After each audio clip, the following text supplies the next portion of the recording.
Hello guys, അങ്ങനെ 2 മാസത്തിന് ശേഷം ഞാൻ എൻ്റെ വീട്ടിലോട്ട് പോവാൻ. എന്തായാലും ഡ്യൂട്ടി കഴിഞ്ഞ് വൈകിട്ടുള്ള ട്രെയിനിനാണ് ഞാൻ പോയത്. പാലക്കാടാണ് എൻ്റെ വീട്. എന്തായാലും എറണാകുളം വരെ ചെന്നിട്ട് എറണാകുളത്ത് നിന്ന് എനിക്ക് ബസ്സിനായിരുന്നു പോകേണ്ടിയിരുന്നത്. അങ്ങനെ ബസ്സിൽ ഭയങ്കര ബുദ്ധിമുട്ടായിരുന്നു രാത്രിയിൽ. അവിടുന്ന് അങ്ങോട്ടുള്ള യാത്രകൾ ഭയങ്കര കഴുത്തിനൊക്കെ ഭയങ്കര വേദനയായി. അങ്ങനെ വെളുപ്പിന് ഞാൻ പാലക്കാട് എത്തി. പാലക്കാട്ട് കൂടെയുള്ള യാത്ര ഭയങ്കര രസമാണ്.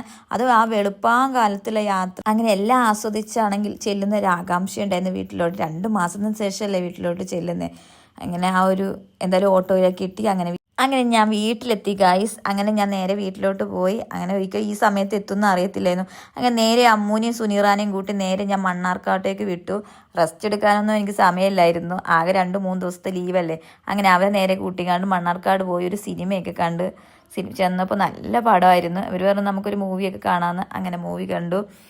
അന്ന് ഫുള്ള് ചിലവ് എൻ്റെ തലയിലായിരുന്നു. അങ്ങനെ അവർക്ക് വേണ്ട അങ്ങനെ അത്യാവശ്യ കാര്യങ്ങളെല്ലാം വാങ്ങിച്ചുകൊണ്ട് ഞങ്ങൾ മൂവിക്ക് കയറി. അധിക തിരക്കും കാര്യങ്ങളൊന്നും ഉണ്ടായിരുന്നില്ല. ഒത്തിരി കാലമായി ഞാനൊരു മൂവി കണ്ടിട്ട് പോലും.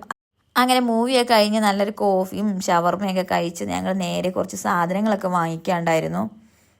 പിറ്റേ ദിവസമാണെങ്കിൽ എൻ്റെ വീടിൻ്റെ കട്ടിൽ വെപ്പായിരുന്നു. അപ്പോൾ അതിന് വേണ്ടി കുറച്ച് മധുര പലഹാരങ്ങളൊക്കെ വാങ്ങിച്ച് നേരെ ബസ്സിന് പോന്നു. അങ്ങനെ അതെല്ലാം കഴിഞ്ഞ് ബസ്സിന് പോകുന്ന സ്ഥലത്ത് പോകാണ്ടായിരുന്നു അതാണ് എനിക്ക് ഒരുപാട് കാലത്തൊരു മോഹമാണ് എനിക്ക് സ്വന്തമായിട്ടൊരു വീട് എന്നുള്ളത്. അങ്ങനെ അവിടെയൊക്കെ പോയി. ഇന്നത്തെ വീഡിയോ എത്രയുള്ളൂ. മാക്സിമം സപ്പോർട്ട് ചെയ്യാം.